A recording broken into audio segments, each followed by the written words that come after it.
Kita belajar dari Yeremia 29. Kita akan belajar bahwa doa itu ternyata tidak hanya istilahnya ya melontarkan kata-kata ke udara, enggak. Doa yang kita lakukan seringkali itu doa agama. Karena semua agama di dunia kalau berdoa itu ya kepada siapa yang mereka sembah. Dan isinya pasti dua hal. Kalau nggak minta ya lapor. Kalau nggak lapor ya minta. Coba lihat. Betul nggak? Nah, hari ini kita mau belajar ternyata doa itu lebih daripada sekedar kata-kata kita lontarkan ke udara. Tapi ada waktunya kita diskusi dengan Papa. Sebelum kita memiliki pengertian ini bisa diskusi dengan Papa di surga, maka kualitas doa kita, itu kualitas duniawi dan cuma sekedar agama saja. Untuk apa kalau kita doa cuma bisa merintah Tuhan? Pernah sadar nggak kata-kata ini? Untuk apa? Kalau kita berdoanya bisa memerintah Dia. Tuhan tolong Tuhan, Tuhan tolong ini, Tuhan sembuhkan, Tuhan ini berkati, Tuhan itu. Kalau kualitas doa kita cuma seperti itu, kita sangat salah menjadi orang Kristen. Karena satu-satunya agama, kalau saya pakai kata agama di dunia ini, justru hanya kekristenan yang ada diskusi dengan Tuhan sendiri. Kalau kita mau melihat kebenaran antara perjanjian lama dan perjanjian baru, saya percaya walaupun tidak semua kita pernah meneliti, tapi pasti kita pernah tahu. Kalau saudara lihat dari mulai pengalaman Henokh sampai Maleaki, dari Henokh ada Nuh, ada Abraham, betul, ada Musa, ada Yusuf, Daud, semua nabi-nabi itu. Pernah nggak kita itu iri hati dengan mereka? Iri hati dalam arti mereka itu kok enak sih kalau ngomong dengan Tuhan? Pernah nggak kita sadar bahwa betapa gampangnya mereka itu mendengar suara Tuhan? Lihat tuh, dikit-dikit Tuhan berfirman, dikit-dikit Tuhan berfirman pada mereka. Sebentar-sebentar Tuhan hadir mengunjungi mereka. Pernah nggak saudara merasa iri dalam arti positif ini ya? Nah, padahal Tuhan di perjanjian lama itu adalah Tuhan yang sangat sulit ditemui oleh manusia. Betul? Dalam perjanjian lama itu cuma setahun sekali orang itu bisa ketemu Tuhan langsung. Itu pun hanya satu orang yang namanya imam besar. Minggu yang lalu orang Yahudi merayakan hari besar mereka itu 10 hari setelah tahun baru mereka. Namanya Yom Kippur. Nah, Yom Kippur itu artinya hari raya pendamaian. Nah, itulah hari yang paling besar, sebab dalam hari Yom Kippur itu adalah satu-satunya waktu dalam setahun ada seorang yang boleh masuk ke ruangan Maha Kudus. Itu imam besar. Mereka jemaat Tuhan di situ. Nah, selama perang, baru sekali itu Israel kalah, itu perang tahun 73. Kenapa? Karena orang Arab yang dipimpin Mesir waktu itu tahu bahwa satu-satunya hari yang buat orang Israel tidak berdaya, dalam arti nggak boleh berbuat apa-apa, ada hari Yom Kippur itu. Mereka diserang hari itu oleh Mesir. Itu tahun 73, bulan Oktober itu. Wah, kalah fatal mereka. Karena hari itu mereka semua lagi mencari Tuhan, nggak bisa balas. Tapi besoknya habis musuh itu. Itu seru sekali perang 73 itu. Nah, maka itu sampai hari ini mereka nggak akan lupa kekalahan mereka karena mereka cari Tuhan. Nah, bayangkan Tuhan yang begitu sulit ditemui ternyata masih bisa begitu dekat dengan umatnya dan bisa diskusi dengan mereka. Nah, ketika Yesus mati, kita ingat satu-satunya tanda apa yang terjadi ketika Tuhan kita menyerahkan nyawanya dan dia mati. Tirai bait suci, masih ingat itu, terbelah dua. Jadi peristiwa itu membuat Tuhan itu jadi gampang ditemui. Maka kesimpulannya seharusnya kita di perjanjian baru itu harus jauh lebih bisa dekat dengan Bapa di surga daripada saudara kita di perjanjian lama. Tapi kalau kita lihat fakta, maaf jangan tersinggung saya pakai kata-kata ini, mengapa kita lebih budak dari mereka di perjanjian lama?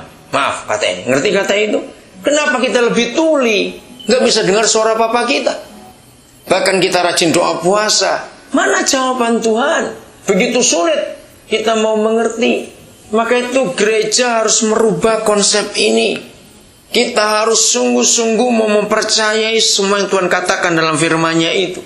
Bab masa perjanjian baru, kita jauh lebih mudah jumpa Bapa kita daripada saudara kita di perjanjian lama.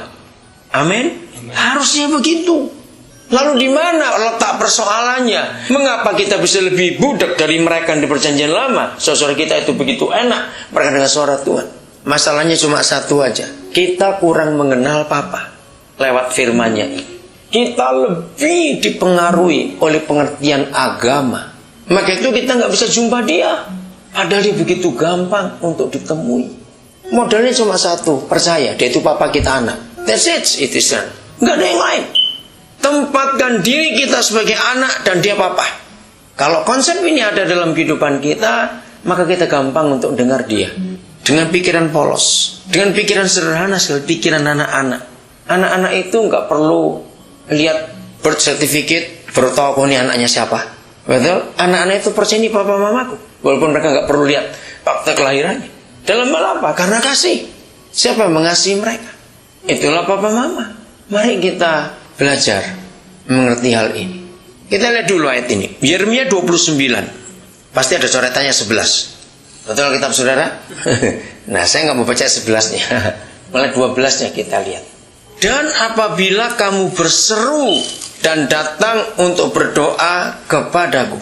Apabila kamu berseru dan datang untuk berdoa kepadaku. Maka aku akan mendengarkan kamu. Berseru dan datang. Papa mendengar. Ayat 13. Apabila kamu mencari aku, kamu akan menemukan aku. Ayat 13 sekarang, Yeremia 29. Kalau mencari, maka kamu akan menemukan aku. Ini step yang kedua. Ini fase yang kedua. Fase ketiga, masih di 13 juga. Apabila kamu bagaimana? Menanyakan aku. Saudara, mari kita lihat 3 fase ini. Yang pertama, berseru dan datang. Kedua, mencari. Ketiga, menanyakan. Saya ajak saudara mengerti dengan stage anak-anak. Semua orang tua, mama khususnya, waktu anaknya masih baby. Baby dalam arti belum berumur sampai 5 tahun. Di bawah itu. Begitu anak itu bangun, biasanya nangis. Anak itu artinya berseru, teriak-teriak, Ma, Pa. Karena baru bangun. Otomatis mama langsung lari ke anak itu.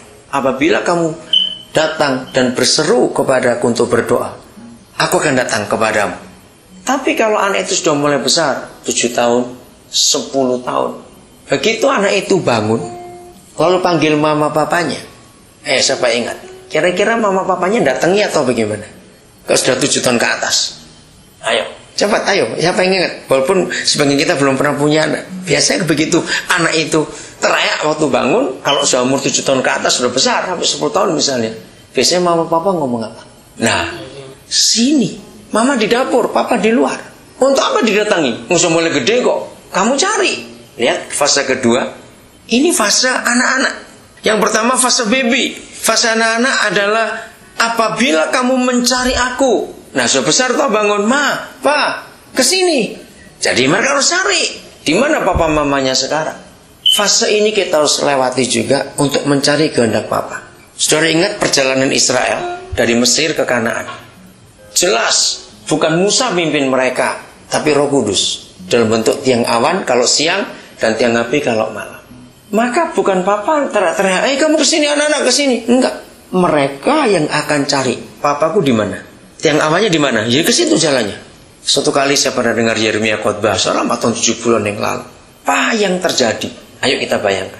Kalau suatu hari ada satu keluarga Israel yang malas. Bayangin saudara.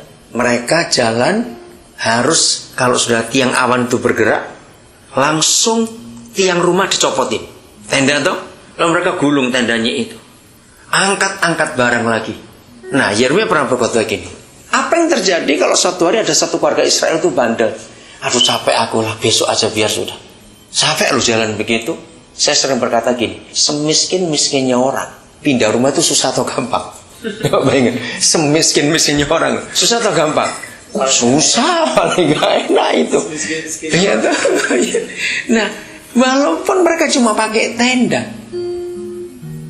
Kalau kita baca di bilangan 9, waduh itu indah sekali. Ada kalanya ditulis. Tiang awan itu cuma berhenti dari sore sampai pagi. Jadi sore ini berhenti, mereka pasang tenda. Bagi-bagi segera lagi. Kan mereka harus ringkas-ringkas lagi, kemas-kemas lagi. Cuma berapa jam? Istilahnya, ini capeknya belum hilang, ini jalan lagi bagaimana?